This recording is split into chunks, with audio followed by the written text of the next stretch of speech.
የኔ እንቅፋት አንቺ ነሽ ህሊና እድሜ ልኬን ያንቺ ኑሮ መኖር ሰልችቶኛል ሁሌ ህይወቴን ባንቺ ምክንያት እንደተቀመው ነው ሁሌ ሰሚኛለሽ በቃ ከህይወቴ ውጪልኝ ቆይ ከዚህ በላይ ምን እስከመሆን ነው የምትጠብቂው ምን ልሁን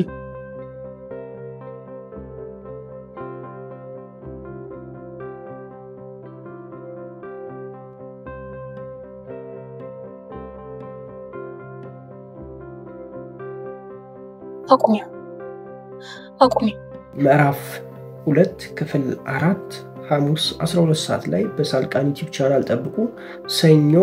ትሬለር እዚህ ዩቲዩብ ቻናል ላይ ለቅላችኋለሁ ኦኬ ምዕራፍ 2 ክፍል 4 ትሬለር እዚህ ዩቲዩብ ቻናል ላይ ጭንላችኋለሁ ሰኞ ላይ ጠብቁ በጣም ወዳችኋለሁ ክፉ አይንካችሁ ክፉ እንደንዙ አልፏችሁ ይዲሳካላችሁ ይመርባችሁ ቀናችሁ ብሩ ሌታችሁ ብሩ ይሆንላችሁ እያልኩኝ እኔ በዚህ ሰናበታችኋለሁ መልካም ጊዜ ፒስ